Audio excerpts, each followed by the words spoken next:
রাষ্ট্রপতি শাসনই কি একমাত্র পথ? এখন এই মুহূর্তে সবচেয়ে বড় বিতর্ক, এবং কারণটা আমি এক এক করে ব্যাখ্যা করে যাচ্ছি। কারণ যে এমপিকে ওখানে বসানো হয়েছে সেই এমপি কাজ করে না, যে সরকার সেই সরকার অ্যাকচুয়ালি ইনঅ্যাক্টিভ। পুলিশ মন্ত্রী রাজ্যের, তারা চোখের সামনে দেখতে পাচ্ছে শিডিউল কাস্ট, শিডিউল ট্রাইব, সংখ্যাগুরু, সংখ্যালঘু, মহিলা, পুরুষ সবাই অত্যাচারিত, এবং তারপরেও রাজ্য সরকার কিছু করছে না, পুলিশ কিছু করছে না, রিপোর্ট নিচ্ছে না, পুলিশ উল্টে মিথ্যাচার করছে বারবার, যে সেখানে নাকি কোনো রিপোর্টই নেওয়া হচ্ছে না। মহিলা কমিশন সেখানে প্রতিবাদ করছে, শিডিউল কাস্ট কমিশন সেখানে প্রতিবাদ করছে, শিশু কমিশন সেখানে প্রতিবাদ করছে। তারপরেও কি আমাদের চুপচাপ বসে থাকতে হবে? না, এবার বলতে হবে যে রাষ্ট্রপতি শাসন হোক না একদিনের জন্য, এক মাসের জন্য, বা প্রয়োজন হলে এক বছরের জন্য। বিনোদ ঘোষাল এই মুহূর্তে লেখক আমাদের সঙ্গে রয়েছেন। বিনোদবাবু, আপনারা বুদ্ধিজীবী মানুষ, আপনারা চিন্তাবিদ, আপনারা ভাববেন, আপনারা পথ দেখান, নুসরাত জাহানরাও পথ দেখায়, কিন্তু আমরা বড় সাদা সিধা মাটির মানুষ, বসিরহাটের মানুষগুলো, সেই মানুষগুলো কি দোষ করেছে বলুন তো? প্রতি 5 বছর অন্তর অন্তর এই প্রায়শ্চিত্তটা তাদের কেন করতে হবে? এবং প্রতি 5 বছর অন্তর অন্তর মমতা বন্দ্যোপাধ্যায়রা, রাজনীতিবিদরা, তারা হাত জোর করে কেন বলবেন যে না, আমাদেরকে আবার ভোট দাও, নুসরাতকে আমি বের করে দিয়েছি, নুসরাতের জায়গায় অন্য কাউকে আনবো, কিন্তু আসলে কাজটা একই হবে? বিনোদবাবু, দেখুন, যে রাজ্যে ভোটের মতো একটা গুরুত্বপূর্ণ বিষয়কে খেলা হবে এই শব্দ দিয়ে সম্বোধন করা হয়, অর্থাৎ খেলা আর ভোট সমার্থক যেখানে, সেখানে আর নতুন করে ভাববার অবকাশ থাকে না যে রাজনীতিটা না বুঝলেও, ফিল্ডে কাজ না করেও, সেটা আমি ছবি এঁকে বা গান গেয়ে বা অভিনয় করে আচমকা আমি একজন বিধায়ক পদে বসে যেতে পারি, কারণ এটা তো পুরোটাই খেলা। খেলার সঙ্গে রাজনীতির কোনো পার্থক্য নেই, সেটাই ঘটছে।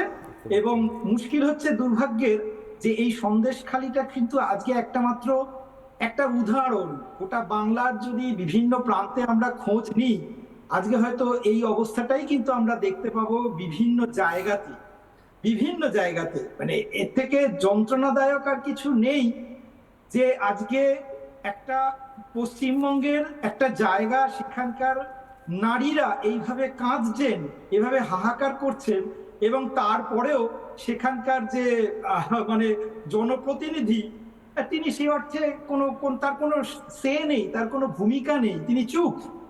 এর থেকে যন্ত্রণাদায়ক আর কি? আর ময়ূক, তুমি যেটা বললে যে প্রায়শ্চিত্ত, আমার তো মনে হয় যতদিন বাঙালি এই পশ্চিমবঙ্গে থাকবে, আমার মনে হয় বাকি জীবনটা তাদের প্রায়শ্চিত্ত করেই যেতে হবে। হ্যাঁ, মানে এটাই আমাদের ভবিতব্য হয়ে দাঁড়িয়েছে।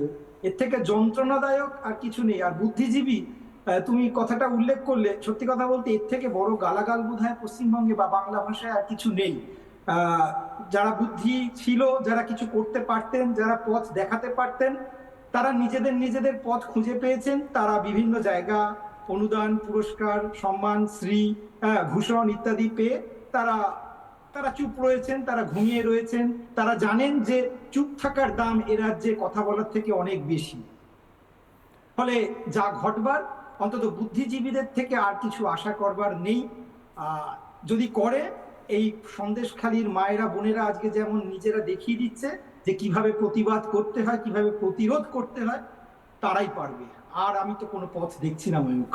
মানে পথটা হয়তো রাষ্ট্রপতি শাসনই, হয়তো আবারও হয়তো বলছি আমি অরুণ হালদার জানতে চাই, বাংলাতে তিনি জাতীয় শিডিউল কাস্ট কমিশনের চেয়ারপারসন, তিনি বাংলা ভাষায় তিনি বলেছেন যে আমাকেই ওখানে দুচ্ছাই করছে, আমাকেই ওখানে বলছে চলে যেতে। এবং মাথায় রাখুন যে শিডিউল কাস্ট, শিডিউল ট্রাইব ল, যেটা আইন ভারতবর্ষে, বাবা সাহেব আম্বেদকরের স্বপ্নের যে দেশটা তৈরি করা হয়েছিল বলে যারা বড় বড় বক্তৃতা দেন, তারা আসলে সংখ্যালঘু, সংখ্যাগুরু, শিডিউল কাস্ট, শিডিউল ট্রাইব, আদিবাসী, প্রান্তিক মানুষ, তাদের সাথে বাংলাতে কি করছেন তার একের পর এক চিত্র আমি দেখাবো। কিন্তু এই মুহূর্তে আমি ঝন্টু বড়াইকের কাছে যেতে চাই। ঝন্টু বড়াইক, আমি শুধু বোঝার চেষ্টা করছি, আজকে অরুণ হালদার যে ভয়ানক কথাগুলি বললেন এবং তার পাশাপাশি কেন্দ্রীয় মন্ত্রী বললেন, আমি একবার আপনার কাছে বোঝার চেষ্টা করছি যে আর্টিকেলের কথা বলা হলো ইন্ডিয়ান কনস্টিটিউশনের, অরুণ হালদার বলছেন আমি এই আর্টিকেল ধরে ধরে মাননীয় রাষ্ট্রপতি, প্রেসিডেন্ট অফ ইন্ডিয়াকে,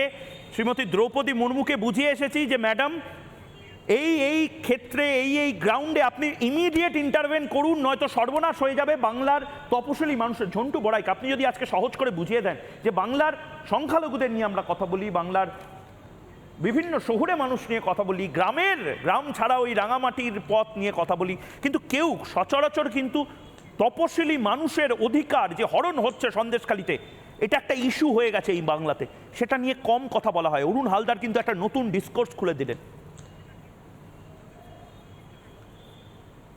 আমি ময়ূক শোনা যাচ্ছে? শোনা যাচ্ছে, প্লিজ বলুন। ময়ূক শোনা যাচ্ছে? বলুন। আচ্ছা, আমি এই মুহূর্তে আদিবাসী 100% আদিবাসী অধ্যুষিত একটি উত্তরবঙ্গের একটি প্রান্তিক এলাকায় বসে আছি। তোমাকে পরিষ্কার দুটো কথা বলি। একটা হচ্ছে অরুণবাবু যে কথাটা বললেন, আমি বহুবার একটা কথা তোমাদের চ্যানেলের মাধ্যমে বলতে চাইছিলাম যে এসটি এসসি অর্থাৎ শিডিউল, যখন সংবিধান প্রণেতারা এই প্রান্তিক মানুষ যিনি গান্ধীজির ভাষায় হরিজন, হরির খুব কাছের মানুষ, এই মানুষগুলোকে যখন শিডিউলে অন্তর্গত করা হলো, অর্থাৎ সাধারণের মধ্যে একটা সেকশনাল পার্ট ঢুকিয়ে দেওয়া হলো যে এরা হাইয়েস্ট প্রেফারেবল পার্ট, অর্থাৎ এই প্রান্তিক পিছড়ে বর্গ হচ্ছে highest preferable part, that is called schedule. এদের জন্য কিন্তু সংবিধানে কতগুলো ক্লজ অ্যাড করা হলো। সেই সংবিধানের প্রথম ক্লজ ময়ূক যে সরকারি সেক্টরগুলোতে ওদের রিপ্রেজেন্টেটিভ রাখা হবে জনসংখ্যার ভিত্তিতে। আমি তোমাকে বলি, আজকে নর্থ বেঙ্গলের 100% ট্রাইবেল আদিবাসী অধ্যুষিত পার্টগুলোর একাধিক থানায় আমরা যোগাযোগ করে এই লাস্ট 12-13 বছরে একটাও অ্যাথ্রোসিটিক্স অ্যাক্টে মামলা খুঁজে পাইনি। অথচ না, মামলা খুঁজে পাননি মানে তার মানে আদিবাসীদের উপর অত্যাচার হয়নি। ঝন্টু বড়াই, মামলা খুঁজে পাননি মানে আদিবাসীদের উপর অত্যাচার হয়নি। যেভাবে পুলিশ বলছে সন্দেশখালিতে ধর্ষণের বা নারী নির্যাতনের কোনো অভিযোগ আসেনি। আমি আমি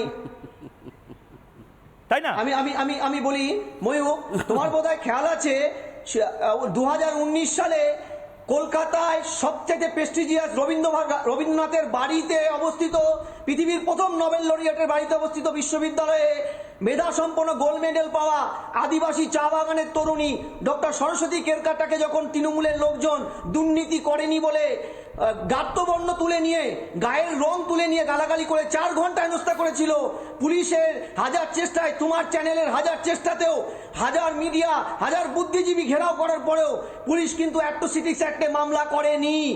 অর্থাৎ এনসিআর এর রিপোর্ট অনুযায়ী এ রাজ্যে কিন্তু অ্যাট্রোসিটিস অ্যাক্টে মামলা পুলিশ নেয় না।